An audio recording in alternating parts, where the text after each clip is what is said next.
Welcome to Invest in Yourself, the Digital Entrepreneur Podcast. Join the podcast mogul Phil Better as he interviews successful entrepreneurs that make their living in the digital world. Now, let's join your host, Phil Better, and his special guest today on Invest in Yourself, the Digital Entrepreneur Podcast. Welcome back to another thrilling episode of Invest in Yourself, the Digital Entrepreneur Podcast. I am, of course, your host with the most, Phil Better. And today we have an exceptionally unique guest whose no-nonsense approach to life and business is as refreshing as it is transformative. Our guest is a man who embodies the principle that without passion, there is no point. As the visionary founder of the world's first luxury concierge service, our guest has orchestrated some of the most extraordinary experience for his A-list clientele, from private dinners at the feet of Michelangelo's David, Serenity sung to by Andrea Bocelli, to submarine trips to the Titanic, and even jamming with some rock legends. His services has set a new standard for personalized travel, entertainment, and luxury experiences. His career is not just short of legendary. He's been featured in prestige publications such as Forbes, the Wall Street Journal, and of course, the London Times, and has spoken at some of the world's most renowned institutions, including Harvard and the Pentagon.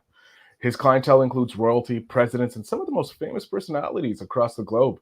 But don't let his gruff exterior fool you. Behind the shaved head, Harley-Davidson garb, and body piercing lies a remarkable, insightful, generous, and competent individual who refuses to sugarcoat the truth, which we need a lot more of in today's day and age. His principles are non-negotiable. He tells it how it is, delivers visionary, insightful, rooted in pragmatic reality, and shares his wealth of knowledge with a fearless, no-holds-barred attitude. Today's episode is going to be a journey for all of us, so I want you all to welcome our amazing guest, Steve Sims. Steve, thank you so much for being here.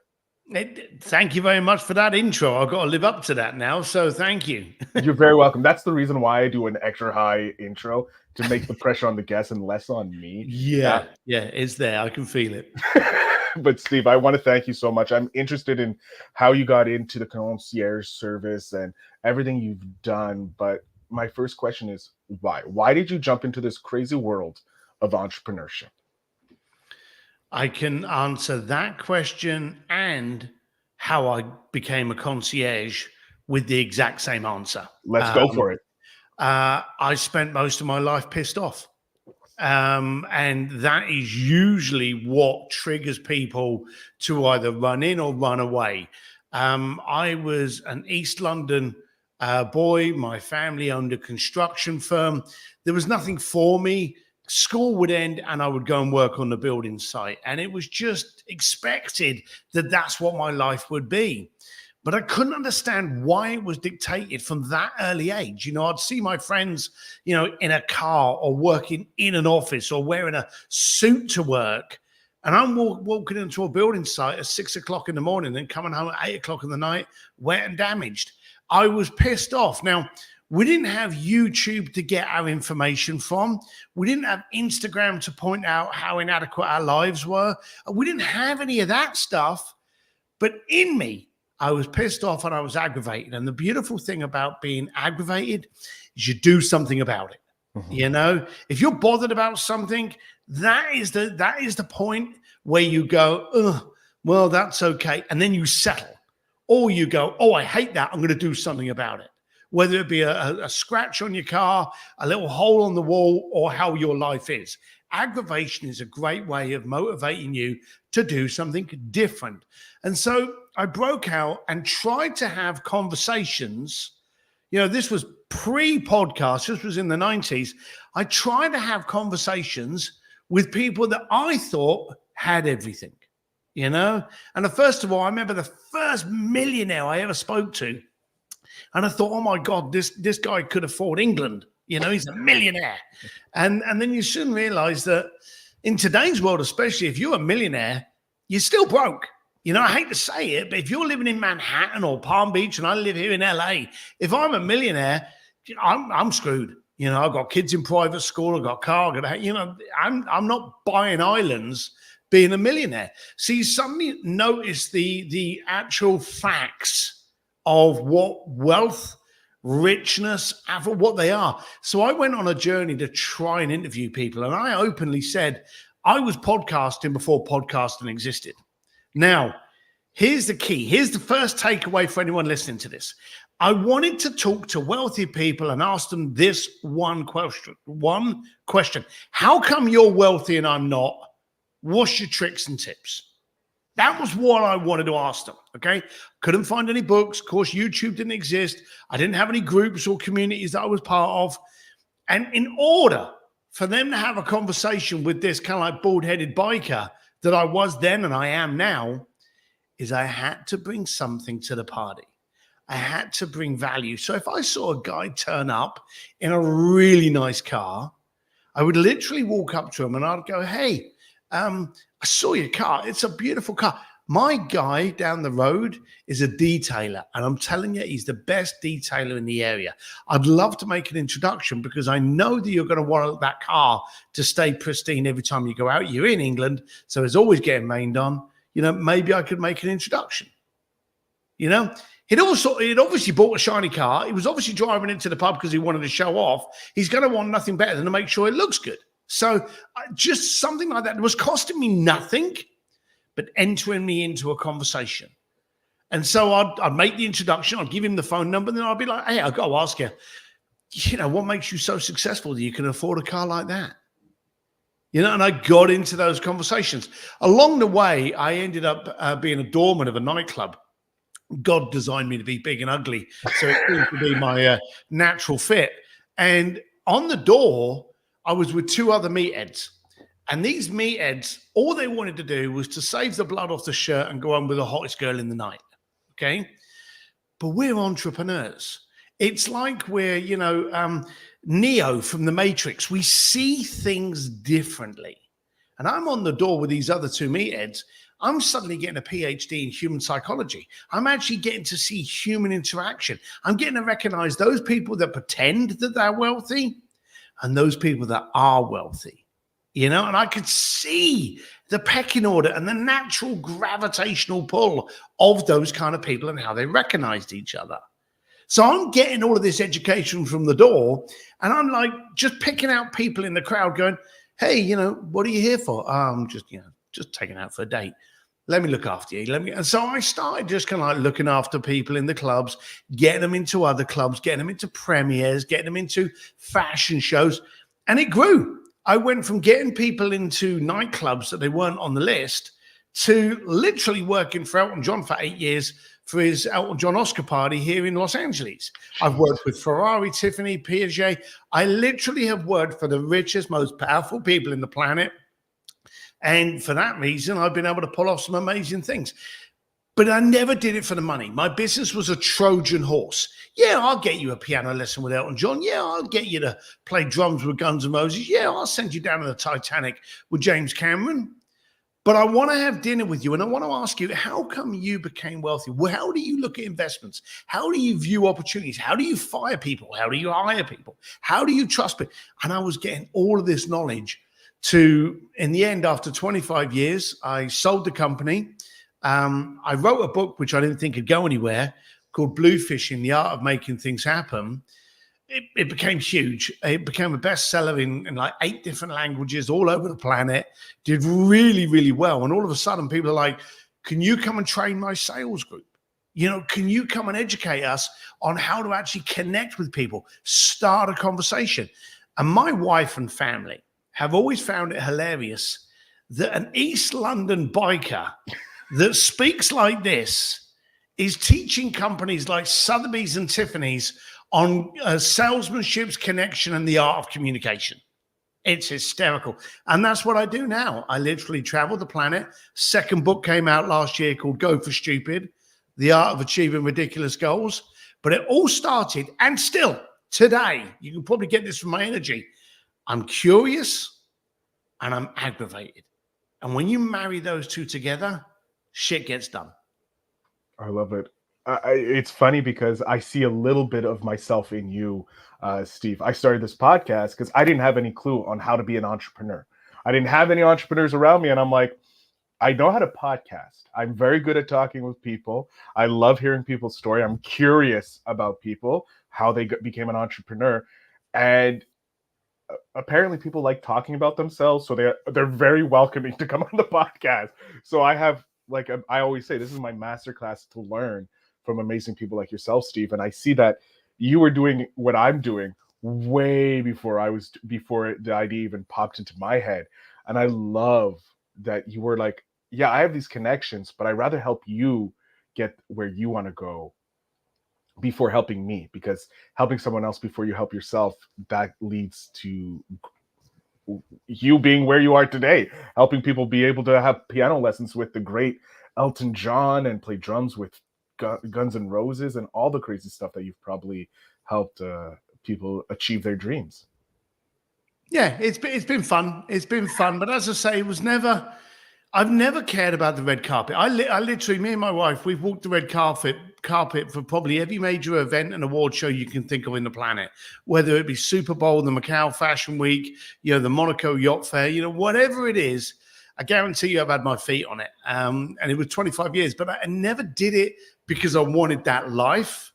And in fact, quite often we would not want to go, but our clients wanted to go and our clients were inviting us. And it was an opportunity. And that's when I first learned about kind of pools and ponds. Everyone has their own pond. Everyone is a big deal in their own pond. Well, if you can step into 1 million ponds, you've now got more people.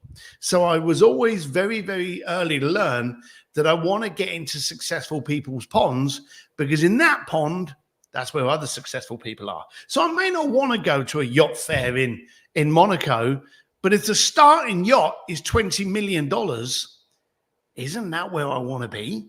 Mm-hmm. If I want to talk to someone that can afford a $20 million toy, and yachts are ridiculous. They say the best 2 days of a yacht ownership is when you buy it and when you sell it. If you're buying a yacht for $20 million, you can guarantee every year it's costing you around about $500,000 just to look after it. It's sitting in the water. It's rotting every single day that it's in the water, and you've got to repair it. So you don't buy a $20 million yacht until, as Jay-Z used to say, if you can't afford it 3 times the price, you can't afford it. So, that was the standard of people that I was in the room with. So I learned a lesson very early on: get in the right room that helps you go above and beyond what you believe is able. I have a question, because obviously getting into these rooms where there are people who are able to just drop 20 million on a yacht, I'm looking at it from my point of view. I probably have imposter syndrome right out my whole being would probably be yelling imposter syndrome. My question is, how did you get over that? Obviously you were starting with smaller ponds than a $20 million pond, but like you said, you're from East London, you're a biker, you don't fit the prototype of, these business class people who have this knowledge that is outside your realm. How did you deal with the incongruencies of being this East London person, being in these rooms with like Elton John, rock stars, celebrities that are in a different world than what you're coming from? Yeah, so do you know who doesn't suffer from imposter syndrome? Flakes and fakes. Because they know that they're a fake and a flake, okay? Imposter syndrome usually comes from people that don't feel that they're good enough, okay? And quite simply, most of the events I've gone to, I felt nervous about being in. So the first thing you've got to do to overcome that is to stop worrying about you, okay? Nobody knows who you are. Nobody knows if you're successful. No one knows if you're the King of England. No one has a clue. But if you walk into that room offering value, let me pick on you for a second. Let's say, for argument's sake, there's a guy very, very successful, and he's got a company that specializes in, pick an industry. Tell me an industry. Cars. We'll just go with cars. Cars. He's got a new kind of car coming out. It's revolutionary. It's beautiful. It's so sexy. Okay? And he's worth about $20 billion more than you. Are you intimidated? Yes. So you have slight imposter syndrome? Yeah. Do you feel you have anything to add to his conversation?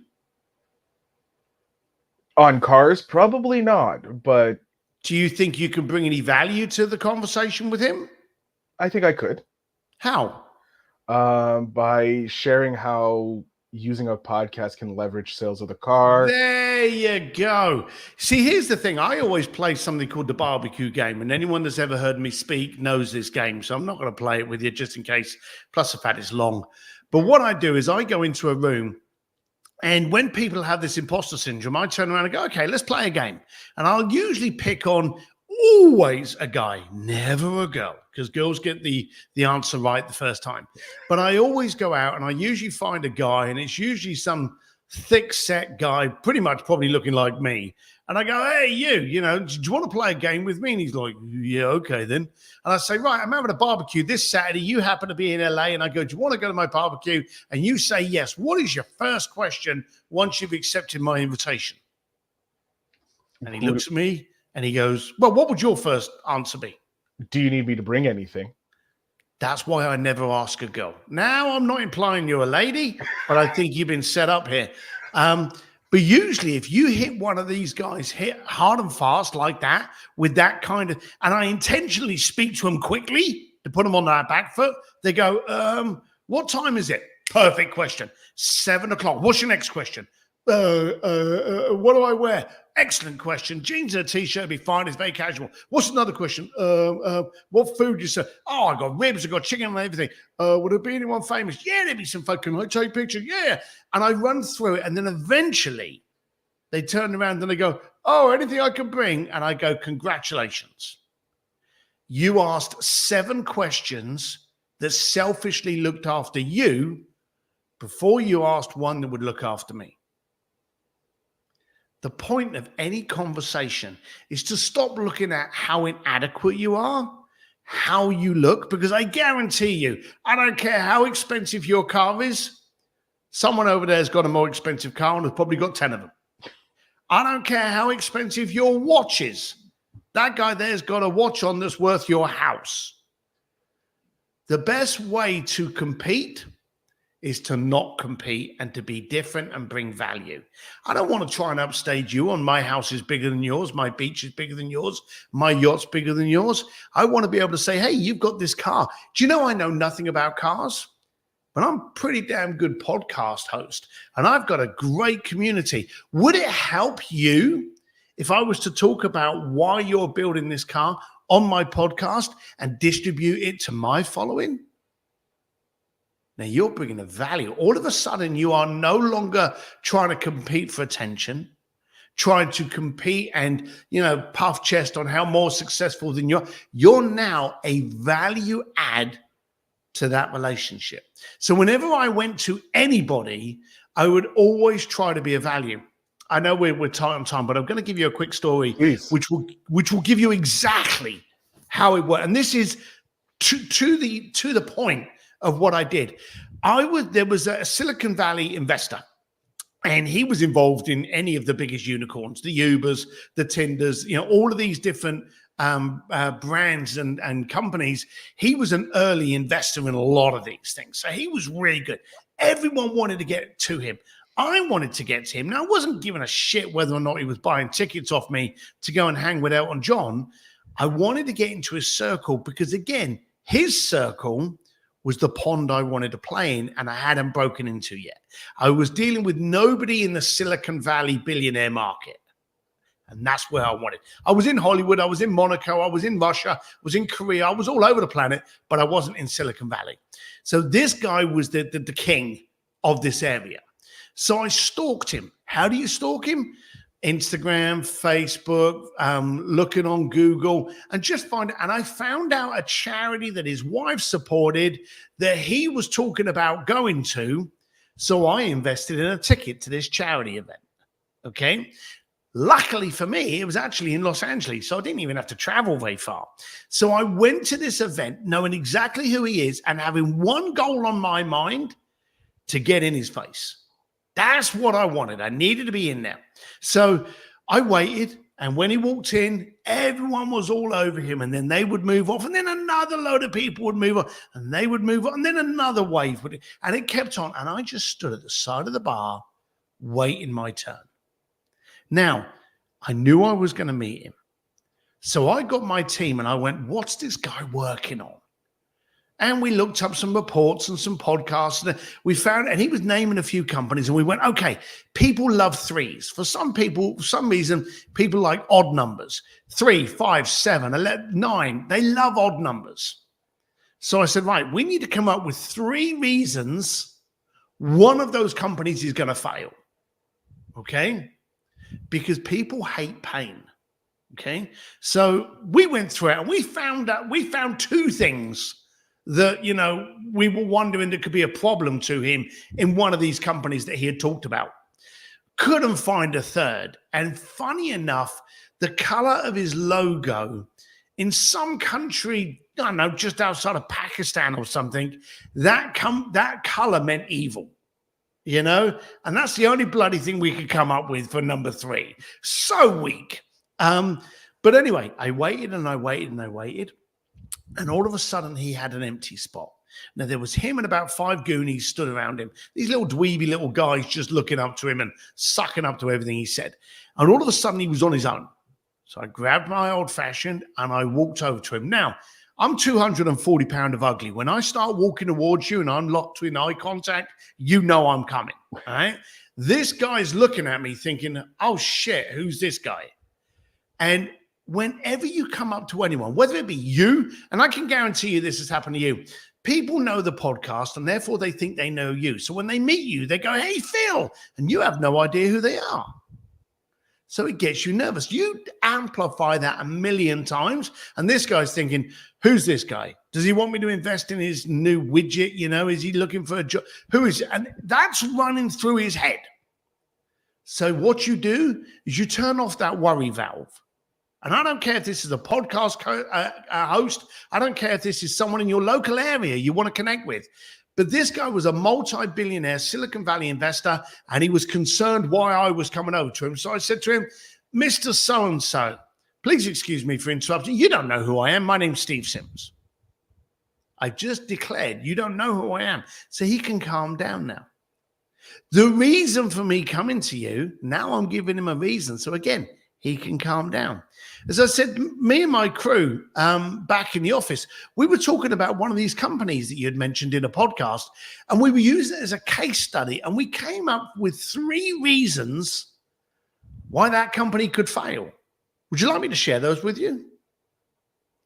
So now he's all calm because I'm not asking for anything from him. I've just told him that we've used him as a case study, and we can see something. No successful person in the planet would ever step away from that conversation. A fake would, an imposter would, but no one that wants to grow that company will ever walk away from some free advice with someone that's done a case study that is completely out of your industry. Because when you're completely out of your industry, you get to see things that people too close don't get to see. Mm-hmm. So he went, okay, what are they? And I can't even remember what they were until this third stupid one about the color being offensive in some area. So I said, well, actually, number 1, we noticed that if you were running down this, that this was possibly going to be the ceiling. And if you don't correct it now, you're only going to get to a certain level and you're never going to be able to get further without a redesign. Save yourself the redesign, remove that ceiling now. That was number 1. Number 2, blah, blah, blah. Can't even remember what number 2 was. And number 3, in this far-off village just outside of Pakistan, this color is offensive. If you're ever thinking of going overseas, that could be a hurdle. Remove the hurdle now and look up non-offensive colors to be in your logo. And he looks at me, and he looks, and this is worldly true, he looks at me, and he looks at his minions, and he starts laughing at me. Now, I'll be honest with you, I was not expecting laughter to be the result. The minions around him start laughing at me as well. I'm now in a room with the key man, the king of this room, and all his little foot soldiers laughing at me. And I'm like, well, this didn't go to plan. And I turn around to walk away, me and my old-fashioned in my hand, and he puts his hand on my shoulder. So now, not only is the guy laughing at me, he's now touching me. And I'm thinking, this ain't going to go well. It needs to change quickly, you know? And I look at the guy, and I'm not looking friendly. And I'm looking at the guy, and he says, please stop, stay here with me. And I'm thinking, okay, you know, he takes his hand off my shoulder, and he said, you know why I'm laughing? And I said, no, but I'd really be interested to know. And he said, your number 2 reason is the reason that we closed the company down 6 months ago. Because after 7 years of development, none of these people could come up with what you did in a bar. All of a sudden, those minions are not bloody laughing anymore. Okay. And he looked at me and he said to me, I've got 2 current projects going. Could I have you on retainer just to look over those? And I said, I know nothing about your tech, but if you can't explain it to me, you can't explain it to an 8-year-old, which means you can't explain it. So yes, I'll take that retainer. I ended up working with that guy for 5 years. And every now and then he would just send me a report on shit that I had no idea what it was. But if during the proposal it didn't make sense to me, then it didn't make sense. And I would just literally write a review, send it back to him, and he'd be like, oh, thanks for correcting it. Oh, that's great. And I openly say, if you can't explain it to an 8-year-old, you can't explain it.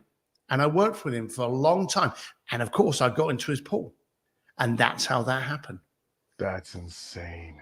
I love how the whole story is you waylaying his fears away from him expecting, because he's so used to people wanting value from him. Everyone does, yeah. And here you're like, no, your value is going to come later for me. I want to give you something that may help you and show my value to you. That is the best way of getting into the next pond, to the next level. Yep. And you know, fakes and flakes, I think that is true too. They don't have any imposter syndrome. And considering a guy that looks like a Harley Davidson biker that can probably, I wouldn't want to meet in a dark alley, is coming towards me, I would have a lot of fear. But the minute you gave that value, it changed the whole situation. And that's an incredible story. We are coming near the end of the show, and I want to jump on 2 questions before we leave. So the first one is, what is it that you do to invest in yourself, to get yourself to the next level, so that you're able to deal with or be able to have these conversations with people who are far outside your regular realm of existence?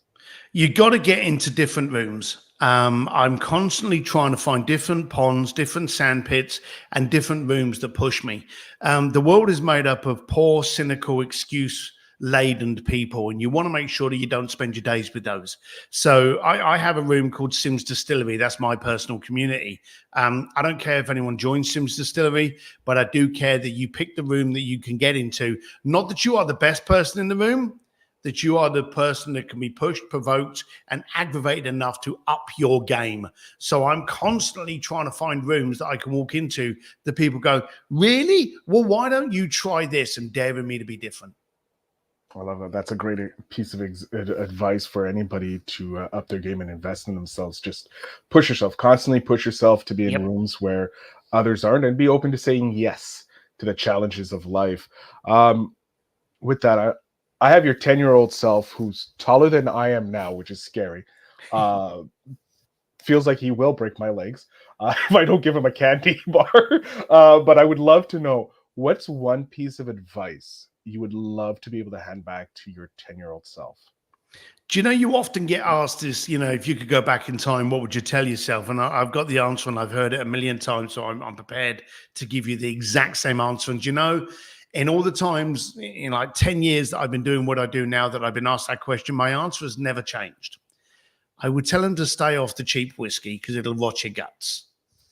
Outside of that, I wouldn't tell them anything, because in order for you to become a better fighter, you've got to get a punch in the mouth. In order for you to become a better motorcycle rider, you've got to have a couple of scares. In order for you to become a better entrepreneur, you've got to make a series of failings. You become empowered not by the success, but by the failings. If you remove that pain and trauma away from someone's growth, you take away their empowerment that they can conquer anything. So I don't want you to be able to dodge a punch in the face. It will improve your guard. So just stay off the cheap whiskey and it'll be all right. And enjoy the ride. I love that. And I think that's some great piece of advice. Cheap whiskey is always the worst thing for your gut. I can clearly say that from my youth, that was a learning experience. Steve, I'm going to jump off the stage here. I want you to let the audience know where they can connect with you, how they can find your pond so that they can start their journey to the next big pond. So I'm going to jump off stage here. The floor is yours. Let them know. Look, if you're aggravated enough to do something different and you're aggravated enough to want better for yourself and actually achieve it, then take a look over at simsdistillery.com. But you can find out everything about me on Steve D. Sims. There's only one M in Sims. And don't forget the D for dashing. But I'm on Instagram, Twitter, TikTok, wherever, under Steve D. Sims, and any way you consume your media. But just dare to be different and do something about it. And if you want to reach out to me on Instagram and say, hey, you heard about me on this podcast, please do. I love to chat to people. Excellent. Steve, I can't thank you enough for being here. It was a great chance to talk with you, and your advice is going to change my life. I know that, because I'm going to jump into the bigger ponds and see how I can provide value to them. So thank you very much for being on the show today. Thanks, pal. Look after yourself.